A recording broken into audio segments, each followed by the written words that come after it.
So welcome to the City Futures seminar series. My name is Sophie McCarran. I'm a research fellow at City Futures. I would like to acknowledge that we're meeting today on the traditional land of the Bidjigal people of the Eora Nation, and would like to pay my respects to the elders past and present.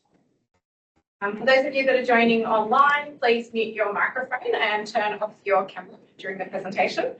Once we get to the Q&A, you're welcome to turn your cameras back on and use the raise hand function, and we will also monitor the chat for questions. We're thrilled to have you all here today for this special edition of the City Futures seminar series, as we welcome and introduce Professor Andi Nygaard and Associate Professor Michael Zanardo, who have joined UNSW this year.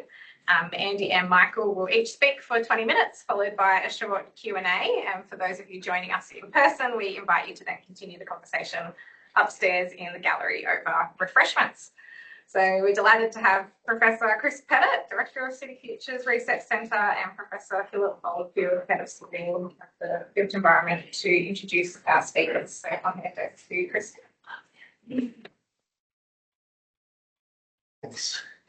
Thanks, Sophie May. Thank you, everyone, for coming down in the basement. So we've got this event here in the City Analytics Lab, and then afterwards, for those who are here in person, we have some refreshments and some snacks to keep the conversation going as we network upstairs. So, look, I'd also like to acknowledge and pay my respects to the Bidjigal people of the Eora Nation, and pay my respects to elders past, present, and emerging. Look, it's our great pleasure to have two new faculty members join us, and it's my great privilege to introduce the latest addition to our City Futures team, and who's also working closely with the School of Built Environment.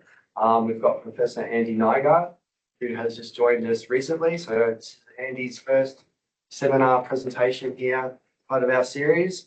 So Andi is an economist, a housing economist, but he's broader than just housing. He's a social economist as well. And I've got a long, very rich bio here, which you've probably seen, and you know, many accolades for the fantastic work that Andi's done. But he joins us previously.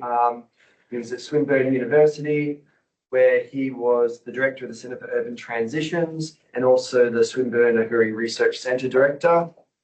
He's worked previously at University of Reading, RMIT University, and University of Glasgow. I'm not going to go into all of Andi's highlights. I know he's going to present some of his smorgasbord of his latest repertoire of research, but he's doing some fantastic work around the economics of cities, which is absolutely critical that we have this capability to independently look at, you know, the value inherent within our city, the inequalities that are propagated through property prices and other aspects of our economy, and also be able to provide economic metrics to our mobility, to our freights, and to our carbon economy. And so Andi's touching upon all these areas. So join me in giving, I will just say too, he's also, amongst many other things, the co-managing editor for Housing Studies, which I think is very important. It's one of the flagship international journals, and he has a role there. But join me giving Andi a very warm welcome.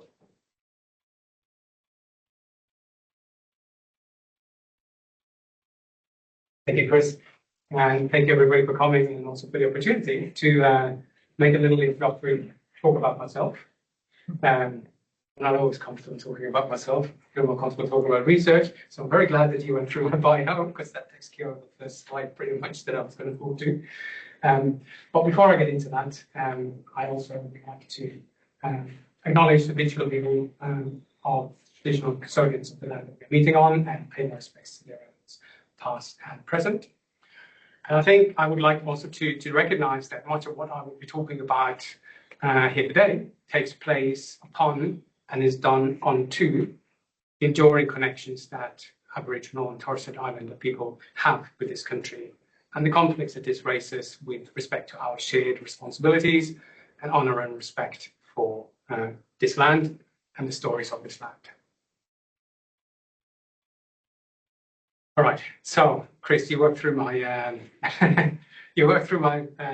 little bio, which is good. I won't dwell much more into that, but I thought, kind of as a way of structuring this seminar, 20 minutes, I wanted to talk a little bit about what type of economist I am, what some of the foundations of that type of economics is, and how that then relates into the type of research that I do. So I am, first and foremost, an applied social economist and a housing economist. As an applied economist, I use a lot of quantitative methods, and I use a lot of econometrics, and part of the fun for me really in this discipline is kind of combining modern econometric techniques with novel data sets. So novel data sets, in many different ways of thinking about it, but for me, novel data sets are also historic resources. See some of that on the side here in these maps. The top map there illustrates all slum clearance between 1872 and 1970 across London. It was about 1,050 of those, and I've hand drawn each of the original photos of those maps onto the underlying stock itself. Or things like geology, the middle one here, which is a map of Melbourne, the geology of Melbourne, which surprisingly tells us quite a bit about the distribution of social structures in cities, not just at any point in time, but the enduring social structures of time. Brings us on to the topics of thinking about the social structures in our cities that lie beyond the decisions that we make as policymakers and individuals, speak to sort of constraints and fundamentals on which our cities are built. And historic census data. So this is a record sheet from the 1881 census in the UK. Beauty of the historic data is you don't have the okay. You don't have the same type of data. I think I mentioned to you, she seemed a bit lame this morning. That's why I didn't, because I think she was overworked. So you can, for instance, create your own spatial boundaries to whichever form you want. No, I think so, yeah. So in the applied side, I try to sort of combine the econometric with this sort of data. And then there's a social economist in me who kind of thinks about markets and the behaviors of individuals that's constrained by the institutions that we create ourselves. The notion of free markets, to me at least, doesn't exist. It's a notion of our construct. And as such, there's a little bit often for political economy reasons that's structured in particular ways. Social economists also fall into kind of a subgroup often within the economics field where we are more critical about the nature of preference formation. So we take neoclassical economics, it's kind of an aggregation of preferences from below, and preferences are fixed. There's nothing we can do to them. They change in response to technologies, they change in response to economic growth and so on, but the preferences for what we like in life are fixed as such. Social economists are not quite on board with that idea, and are more in this sort of sense that actually our preference, the causality of preference formation runs up and it runs down. We can create preferences and we can create demand as much as demand arises from it. So those kind of, if you will, methodological and philosophical from the economics perspective, building stones is what goes into my housing economics. I've done some work in industrial economics, around transition economics, transitions on economic systems, and also transport economics, particularly for decarbonisation. But most of my work and sort of body of work over the last 20 years has been in housing economics, and trying to sort of apply those methodological and philosophical approaches to thinking about how demand and supply works in markets, thinking about the financing, the distribution, and what the policy implications are for housing, both as a consumption good and as an investment asset. And that's where housing economics differs from real estate economics or urban economics. It kind of tries to combine those two components of what housing constitutes. There's a social element to it. It's places where we live and fulfill our dreams, but it also has this kind of financial aspect to it. So to me, all of these three areas of research that housing economics sits in the middle of here, they are connected by these economic processes and the social behaviors. reminder then kind of the nature of social behaviors for social economists. So that includes self-organization, which to me is the dominant factor of cities, institutions, which are functional self-organization as well in political economy, and policy, which probably is the smallest piece of the thing that determines how cities evolve over periods of time. There's a lot of focus on persistence and path dependence and path creation. We want to create new paths for better futures, but we are doing that against the context of strong mean reversion or a tendency to kind of revert to path. And that is reflected in social structures, the spatial social structures and the nature of those changes or non-changes, and social interactions between communities, individuals, and between different subgroups within our communities.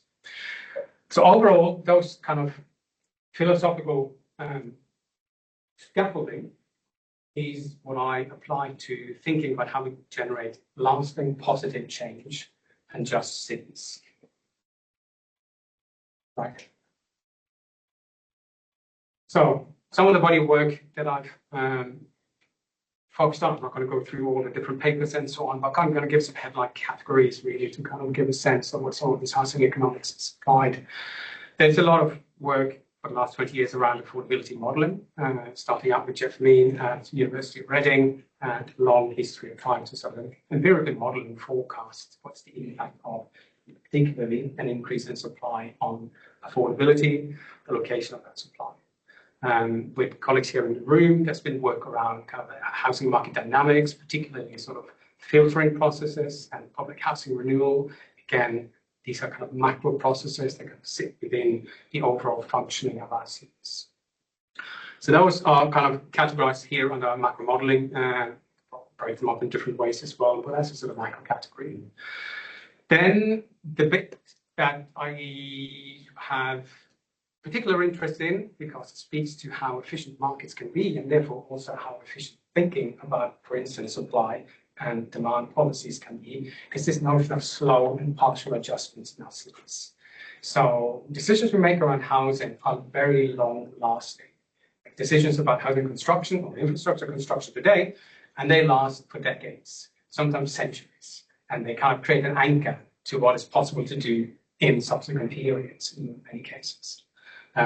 So there is work around urban social structures, their formation, their persistence over time, and path dependency that is kind of laid down by the decisions that we make today. And it speaks to strongly to kind of how shocks and interventions in housing markets kind of are perpetuated through the social fabric of cities, but also the physical fabric of cities. So here again, there's a focus on path creation and self-sorting and understanding what happens to social structures as a result of supply policies, for instance. It'd be amazing to see kind of how even very massive shocks to our urban systems almost dissipate completely after 20, 30 years. And that kind of tells us a lot about the self-sorting component, but also how human behavior, how memories, and how our understandings of cities and attachments to cities and spaces start to reproduce themselves, sometimes in conscious and sometimes in unconscious ways. And the final bit here is when we have slow and partial adjustments, we have the presence of lots of externalities. Cities are inherently about externalities, positive and negative externalities, and we can use these in a much more targeted and purposeful way to start making, for instance, better economic cases for investment in social and affordable housing.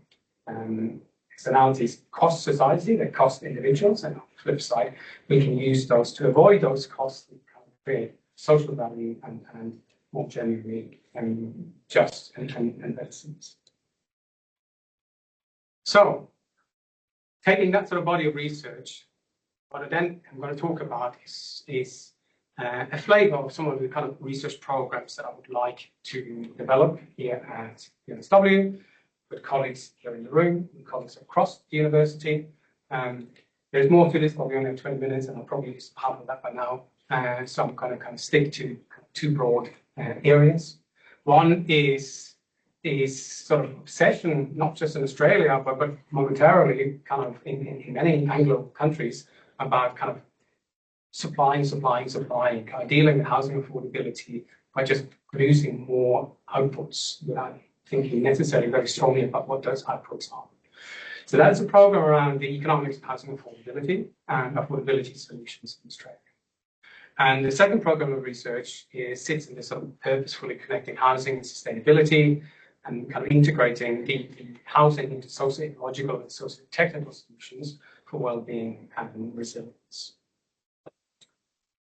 So on the first one, I'm sorry, I'm really following it, so I am going to put up an equation that goes for the territory, but there are not too many. That's the only equation you'll get to see from me today.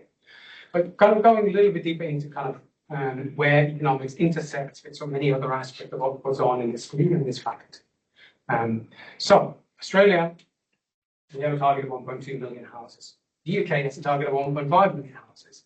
Holland has a target of nearly a million houses. Similar timeframes, 5-6 years. What is common to all of these targets is they're way above what usually has been built, and they are within the context of our very low responsiveness to changes in prices.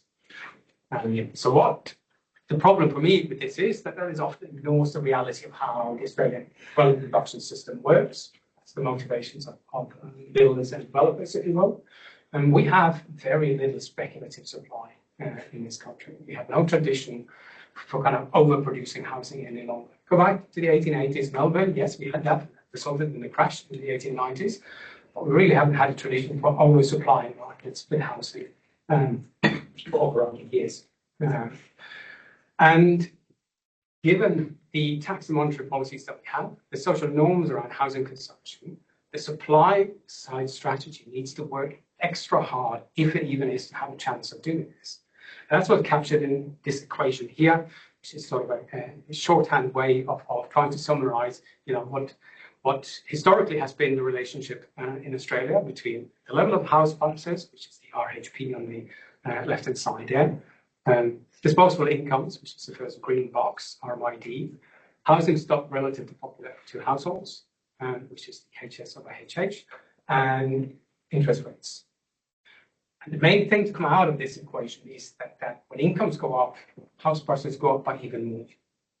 So the implication of that is that if we want to supply ourselves out of that, we need to not just build sufficient housing for the numbers of people, the numbers of households that we're trying to house. For every time incomes go up, we have to build a little bit more houses and a little bit more houses. So we're kind of in this sort of situation that if we're only attacking it from the supply side, we're creating this sort of spiral of trying to sort of catch our own tail with respect to bringing down the rate of house prices to income. And the second part that comes out of it is that when incomes go up, housing access inequality increases. We don't even have to try very hard to create a more unequal housing system. When incomes go up through the market process and constrained around the market process that are, those on the lower half of the income distribution successively are behind in competing for new products. So we have inbuilt in the sort of long-run dynamics of our housing systems these outcomes that generate increasing inequality and a very unresponsive, highly unrealistic solution to dealing with that at the moment on the supply side of things. The second thing that this number kind of signifies here, the 1.51, is, as you can all see, it's a value that's greater than 1. So what that means is that the demand for housing increases rapidly in response to an increase in incomes, whereas the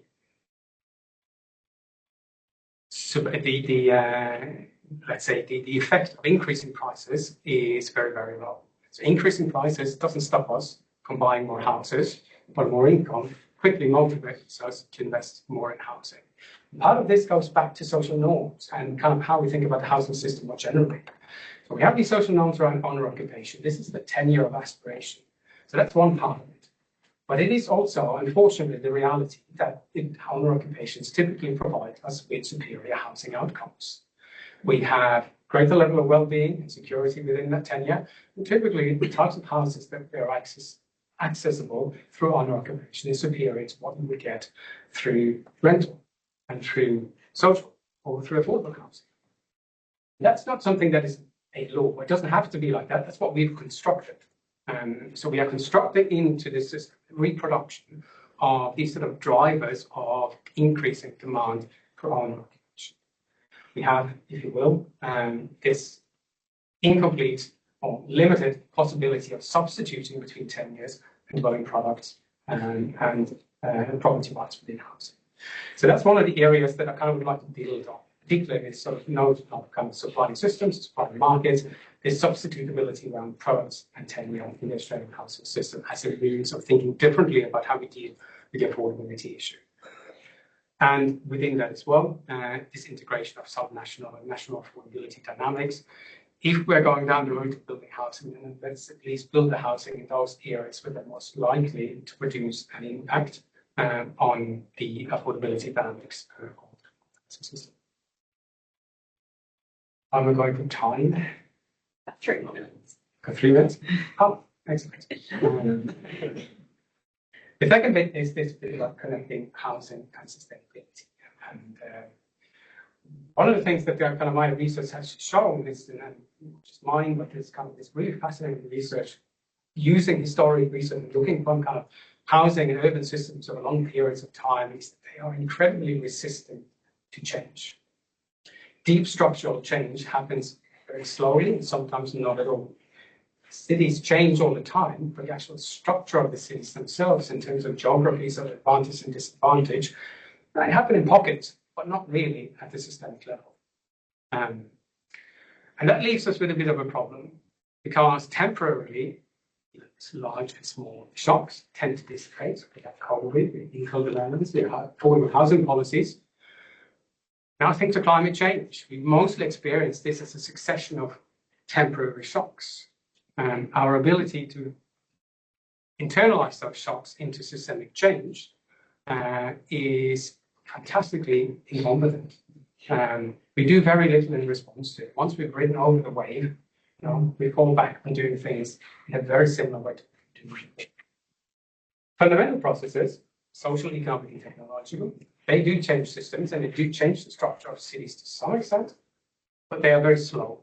They don't happen quickly, and if we are in a race against, let's say, net zero target outcomes and those sort of things, these are not processes that will deliver those types of outcomes within this time frame. And quite importantly, they often leave us with very partial and imperfect adjustment processes. We end up with sort of pockets of strong persistence and path dependence and pockets of change within our cities. So in this kind of area of research, some of the things that I'd like to kind of follow up is one of these is currently under assessment by Ahuri, is thinking more sort of about the strategic role that affordable housing can play within the housing system and the housing innovation system more broadly. So kind of taking it out of this role as a niche product, kind of targeted at particular groups of households, thinking more about kind of can we build this as a strategic sector that creates institutional competition within the housing system itself. It goes back also to those aspects of kind of substitutability between tenures and ensuring that the housing services that are linked through those different forms of tenures are compatible. There is a large and important piece of work around decarbonisation of the movement of people, goods, and services, and there are a number of disciplines kind of across our school and across the university that kind of fruitfully play into that particular area. And it's around enabling innovation through social value, goes back to this notion about kind of cities as a collection of externalities and kind of making better use of those externalities, the positives and the negatives, to kind of create positive investment cases for social, affordable, and other forms of housing developments. Okay, so hopefully you will get a flavor of housing economics and social economics as inherently interdisciplinary disciplines. We have an inherently interdisciplinary outlook, and our boundaries, if you will, are quite permeable. So we work very well with other disciplines. In fact, the inclusion of other disciplines are often quite important and critical to make housing economics part of it work properly. So I very much look forward to deepen existing research relationships that I have some people here in the room, develop new ones with colleagues in the centre and across UNS and across the New South Wales research ecology. Now, I'm going to leave you with 3 maps here because the maps are illustrated, but the points that go with it illustrate some of the things that I've talked about. So these are maps of London. The first map here is from London in the 1700s.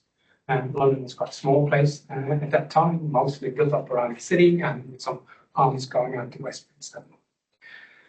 The second map is of London in the 1890s. By now, London had grown quite a bit through the Industrial Revolution. We had the emergence of the municipal movement, or local authority movement, the introduction of council housing and forerunners to council housing in the 1880s, and so on, and then London in the 2000s. And the thing that I find quite fascinating is that when you look at the social structures of kind of high income and low income households, there are some very persistent patterns. The underlying geological determinants of where low-income households lived in 1700s London are the same as the geological determinants in 2000 London and in 1880s London. Even though the city is much, much bigger, has vastly grown beyond, we've managed to produce the geography of high and low income in accordance with the underlying geological distributions of geology. And that's quite fascinating because it kind of raises some issues around, how do we think about creating lasting change? What is kind of the role of us as policymakers? How do we intervene when there are processes around self-sorting that we have no control over? So I'm going to leave you with that pondering question. And yes, happy to take questions now or later. Yeah, from the panel's one.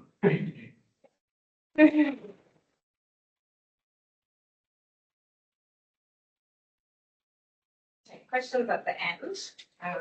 So I'll invite Phil up to introduce.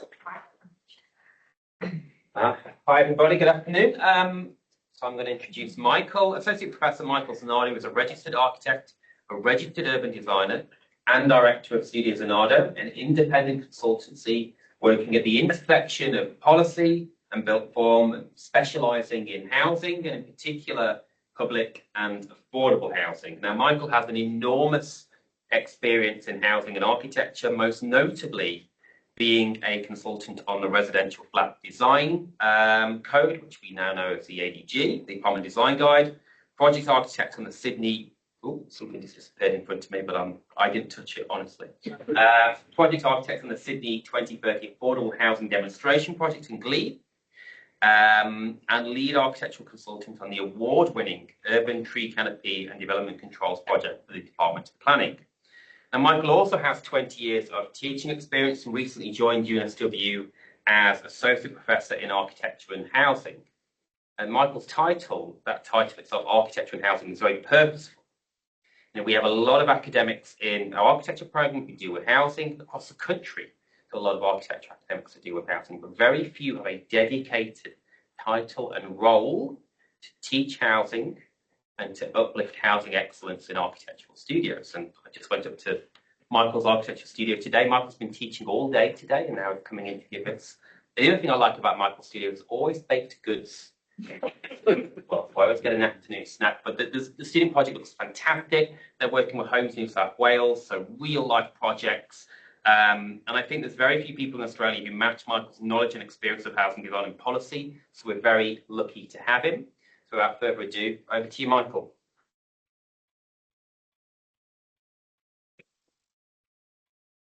Thanks, Bill, for that very generous introduction. A real pleasure to be here this afternoon, and I feel a little bit like it's the support band coming on after the main act. But a pleasure to be sharing the stage with you, Andy. I'm Michael.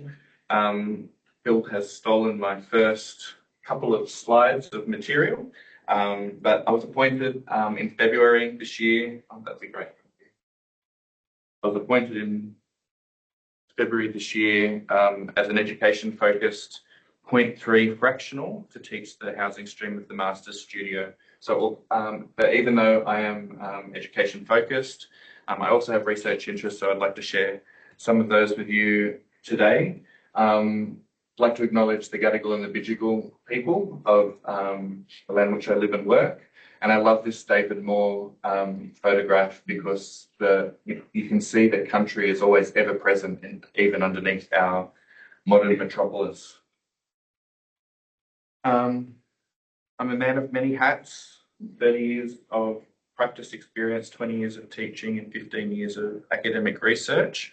And I'd like to think that those three things inform each other in a virtuous cycle. This was a picture I brought home from my first day of school. Mum kept it for me and gave it back to me. It's my depiction of a 6-story 2.5:1 FSR Todd development in an R2 residential zone in a heritage conservation area with a 2% affordable housing in perpetuity contribution. I think it's fair to say I've been interested in housing for a long time. I always include, this is my final year project at university. It was a study of the Housing Commission in New South Wales. I grew up in architecture in the late 90s, just before the Olympics. We had a huge housing boom. We were studying housing. We were working in housing in practice. I loved units. I've found that I'm really drawn to that puzzle of designing apartment buildings, but I didn't much like developers. So public housing was where my mind went to. And this is a piece of research through mapping and drawing of buildings in the 1960s to see where the Housing Commission built, what it built, and a study of a very particular building type that they focused on in that time. After I finished uni, I undertook the Byron Hadley Travelling Scholarship, which is a Architects Registration Board research project. I went to Amsterdam to look at affordable housing there, and Amsterdam was known at that time as a really exciting place, amazing, cool architects doing really cool things in the early noughties. But when I got there, what I was really drawn to actually was the older projects, which made me want to think about the older projects in Sydney more. So my paper became a comparison of 100 years of affordable housing in those two cities. And that study of Sydney informed my PhD research, which I wanted to do all of it, but I only got up to 1945. But it was a study of pre-World War II state workers' housing in Sydney, and I think it's an exhausting survey of all of the projects that the state built as workers' housing in that time period. In practice, I work on a number of scales of projects. This is a recent public seniors housing project for Homes New South Wales in association with my collaborators Mako Architecture for seniors housing in southwest Sydney. That project has just been completed. The trees aren't growing yet, so it should be filled with trees in between the buildings, but that scale of project. I worked with Hilfellis on the Sustainable Sydney 2030 Glebe Affordable Housing Demonstration Project, very long title, but it was a demonstration project about mixed tenure, urban renewal in the inner city, precursor to Communities Plus. It achieved a 50-50 market public affordable component back then. So the 70, this was 50-50 before, it was 70-30. Controversial project in some ways, also a completed project now.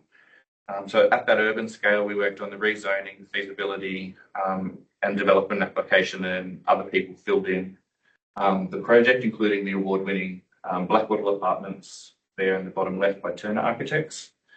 And then even larger scale, so this was a urban activation precinct, also with Hilfellis, looking at rezoning the major housing estates in eastern Sydney and effectively redrawing LEP maps and writing a DCP for what could happen in the future. This didn't go ahead because, and it was also the premise of the project, there's not enough transport to sustain this amount of density in the east of Sydney. It really requires a dedicated heavy rail line. So this didn't go ahead, but the exercise was there. I've actually done this project 3 times, and every time we get to the project, it can't go ahead because we haven't got a train line. But understanding everything from the scale of a dwelling to a building, sitting on a subdivision, sitting in a block, all of the public domain that surrounds that, and thinking about it in terms of neighbourhoods. I'm really interested in the design of that, the built form, the built outcome, the public domain that surrounds it, and the policy that that makes it happen. This project was also a sort of a research project for Homes New South Wales. They had a building type called a Turner Rigby, and they built it all over the state, and they built it on every topography in every orientation.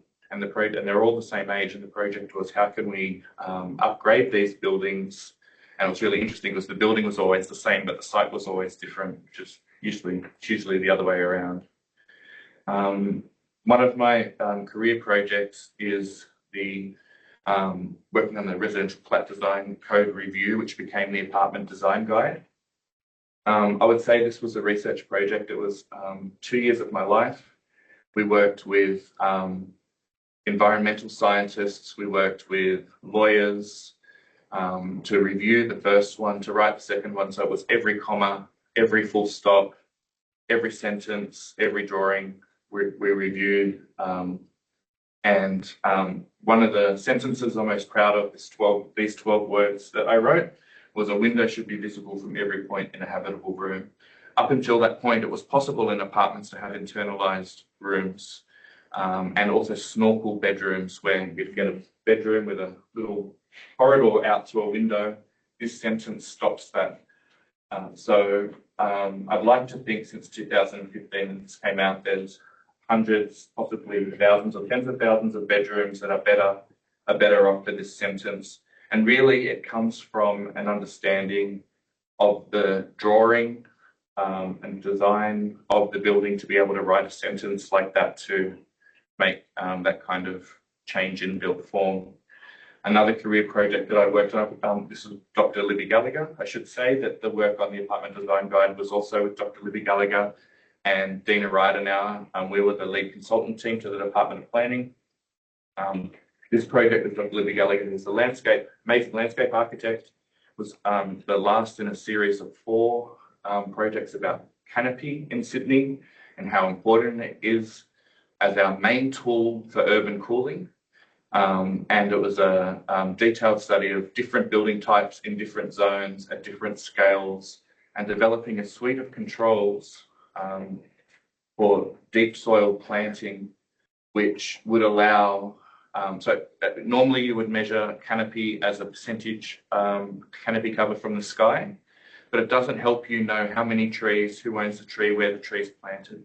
So our innovation was to control by number of trees planted and to a certain size. And if you planted one tree on your site that was medium sized, you would achieve your canopy cover. That way, designers could design to it, assessors could assess to it, a standard list of species could match small, medium and large trees, and everyone would have to contribute to canopy. This document, Greener Neighbourhoods Guide, has since informed the Erytropolis DCP, a number of local government DCPs, pattern book.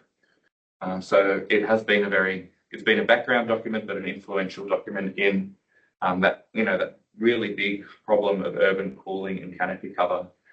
Research also has assisted in writing apartment design guide case studies, which looked at exemplar projects and discussed how they achieve good outcomes within the constraints of the apartment design guide, and where the flexibility of the apartment design guide is available, and how it was taken on board in these projects to assist other people to design better buildings. I truly believe the common conception of the ADG is very constraining. I truly believe it is an open, flexible document. It doesn't constrain design.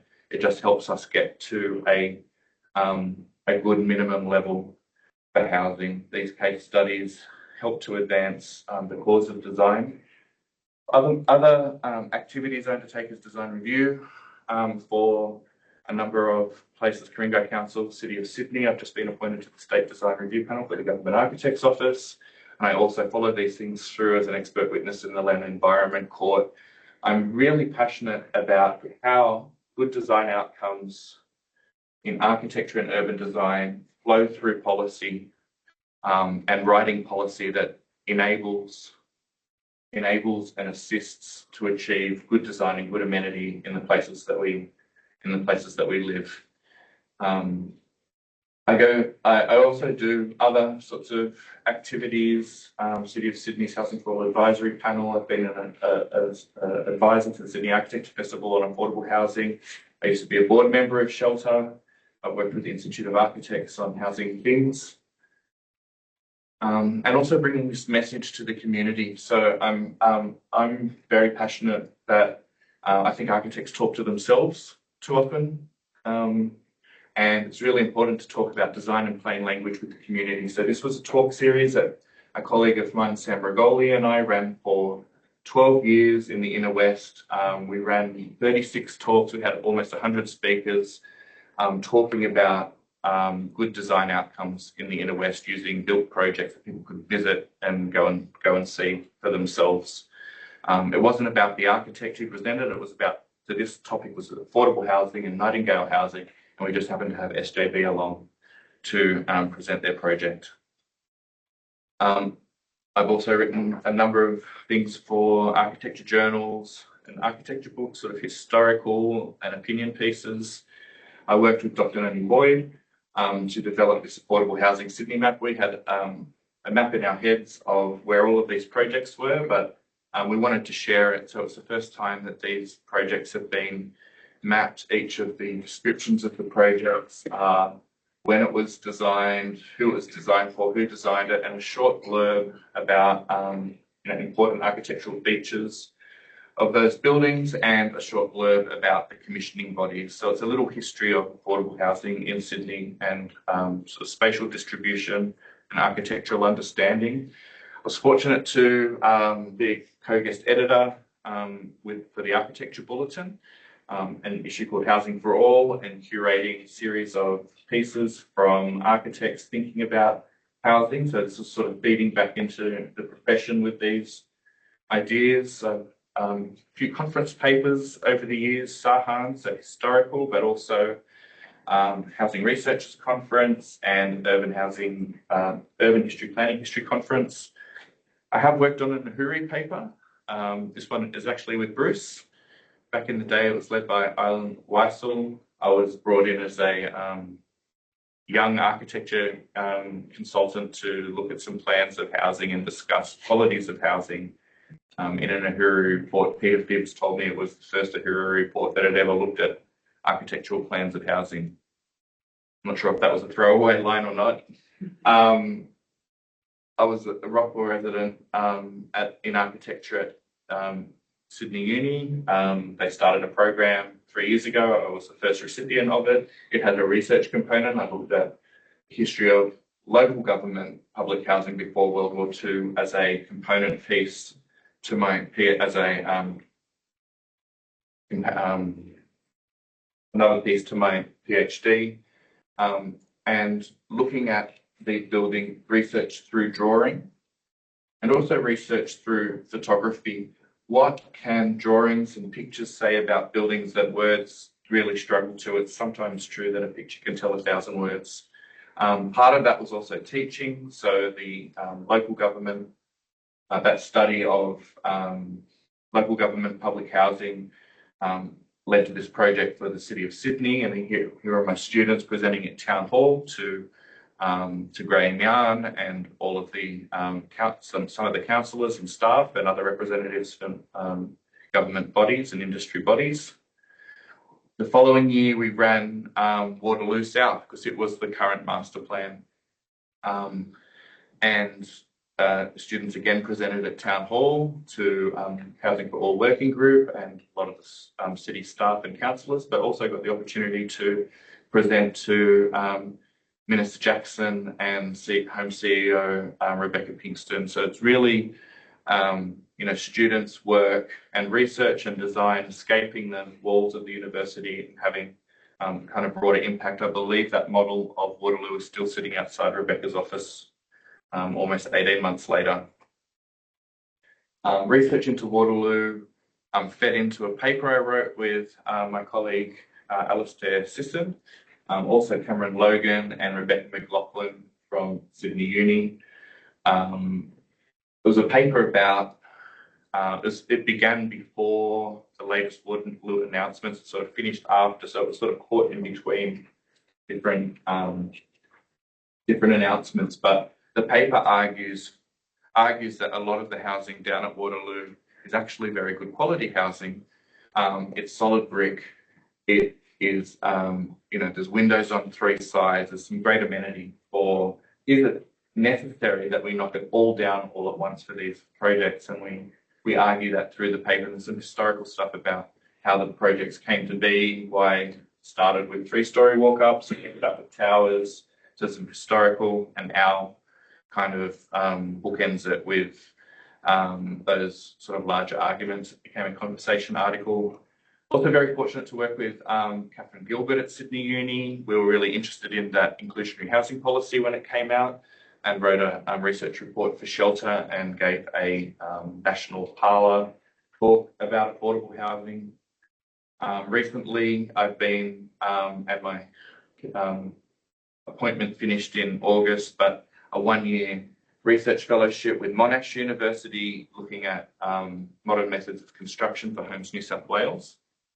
And I worked in the stream, which was looking at portfolio assessment, looking for patterns in types of sites in homes ownership, and then developing building typologies for them that could be constructed with modular construction. It had the big showcase recently at Mascot, and I think it will continue to have a future life.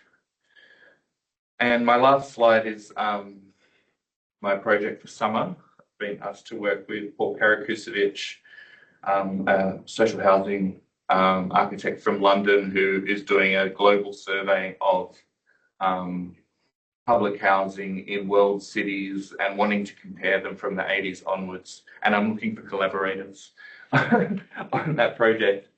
Thank you. I'd say that my research, I'm really interested in interdisciplinary research, particularly with planning, and I'm really interested in built form outcomes, better places for people to live and better cities for us to live in. Thank you.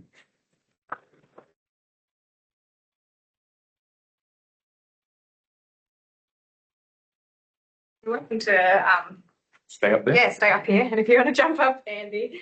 Thank you both for your presentations. It's excellent to learn a little bit more about both of your very extensive research and teaching portfolios. So we have a little bit of time for a few questions before we head upstairs. Either Andy and Michael. Sorry. We have a question in the chat box for Andy. And Carl says, "Hi Andy, do you have an available paper about Sigma, social infrastructure and green measures for affordable housing model?" Yes, there is. Actually, there's lots of documentation on Sigma. It's on the GIA website. You have to go to, so it's a sub page under the newly merged structure now, but it's all there. It has some background material in terms of literature reviews, some technical reports, and some user guides for the tool and the tool itself as well.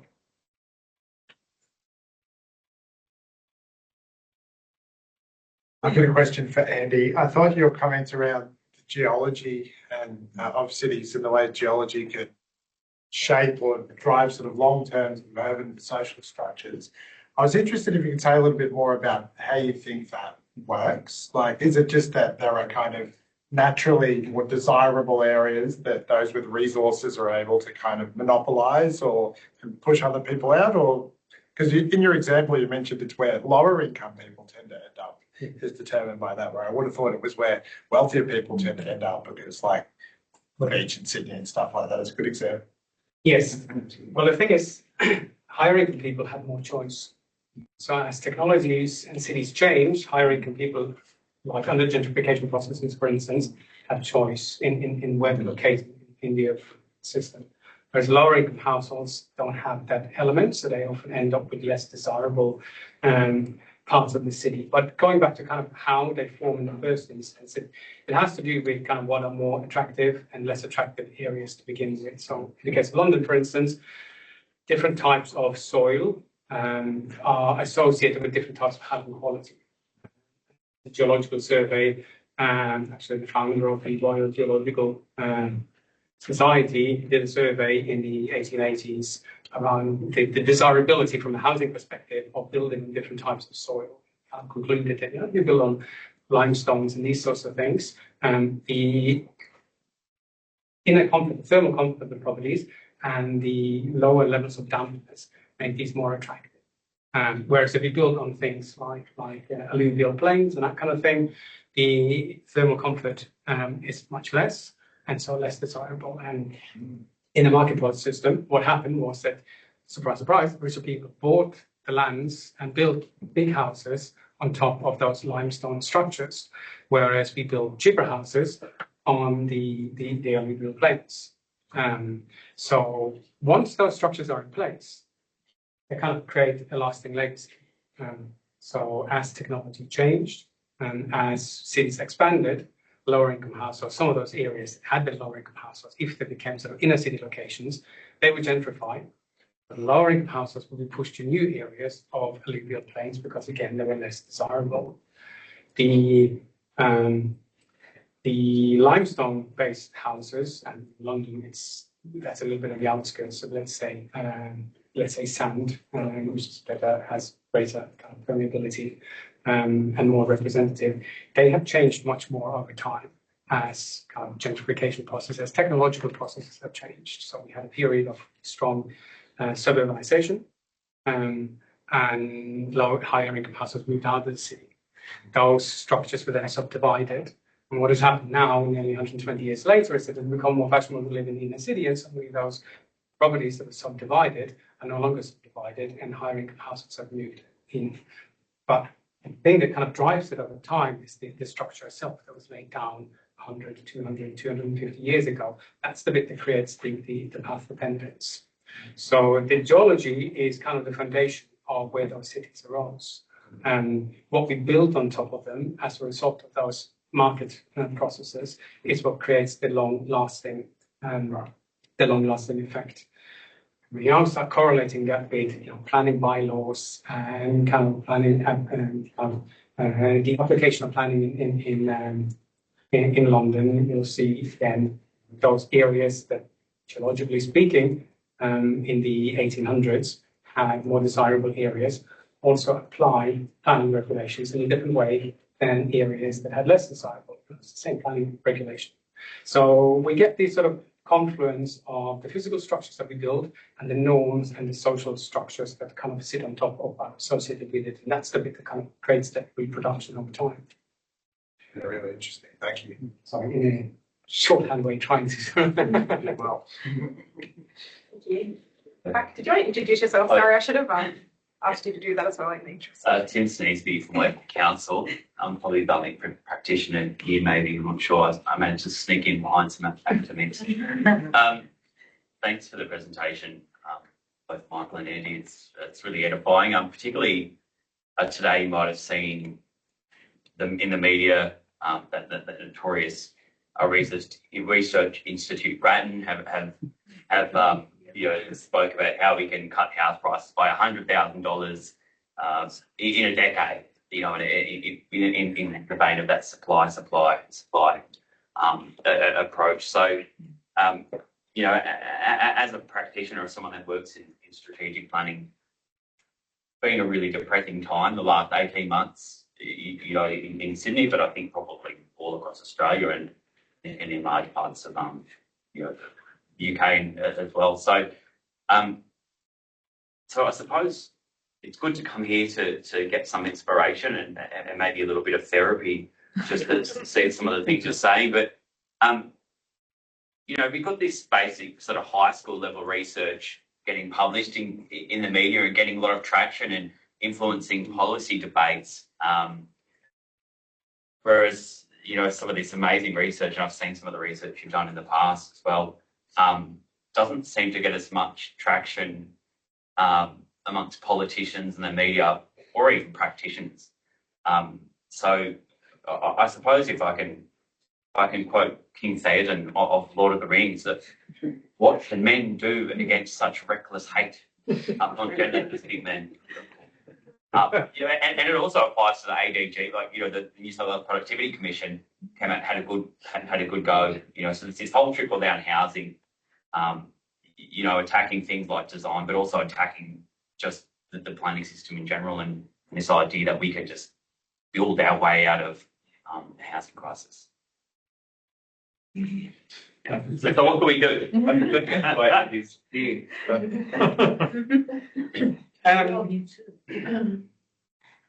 mean, the Grattan. Do it. We're among friends here.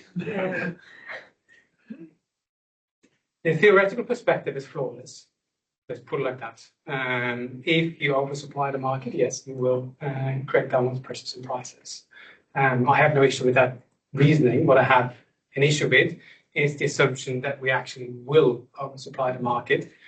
And I don't think that is because of planning per se. Planning obviously plays an important part, but if you loosened planning regulations to the extent that the Grattan Institute will, still don't think that would create the incentives to actually oversupply the market. We build houses to demand. We build detached houses to demand. We build multi-unit developments to demand. In fact, we almost expect it to be 70% of the development to be paid before we can start shoveling anything. So we build to demand. There is no speculative supply in this country. The whole premise of driving down prices through supply necessitates an oversupply. And there's nothing in kind of the behavior or the motivations. And, you know, why would shareholders condone a policy that's going to drive down, you know, the value of their assets? So if you go into lots of detail on why that isn't quite so kind of that's not such a benign view on the development industry. You could take a more benign view on the development industry, but still end up with the same kind of situation that we simply do not have that level of oversupply. And so it's unrealistic to expect that just building more houses is going to deal with the issue. So therefore, we need to turn to some of those other things, like the income elasticity of demand, for instance. Why is it that we can't build products and have 10 years that become substitutes? So we have choice between the things that are actually on the market, and we don't concentrate all of our kind of purchasing power into this getting on the property ladder. The concept of the property ladder is also one of going up. There's no substitution downwards. If that happens, it's seen as kind of a quasi-failure.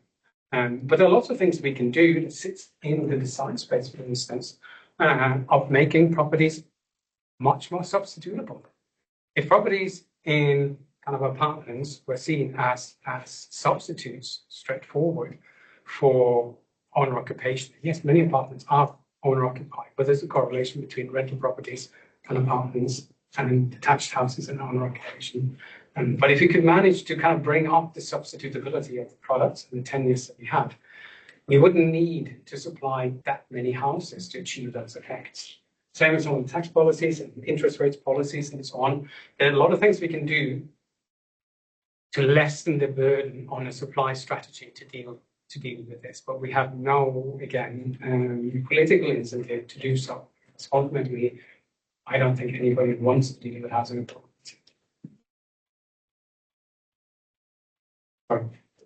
No, I think that was pretty good. Look, I think that we will continue this conversation upstairs. But yeah, just like to thank the two of you again for your excellent presentations and insights. Very lucky to have you as part of the UNSW team. So thanks everyone who has joined us online. And I can see there are maybe another couple of questions there that we encourage you to keep the conversation going and reach out to Andi and Michael. And we also have 2 seminars remaining for 2025. So keep an eye out on our LinkedIn and your emails for details of those over the next few weeks. So we'll invite everyone who's here in person now to join us in the gallery. And yes, thank you again to Michael and Andi.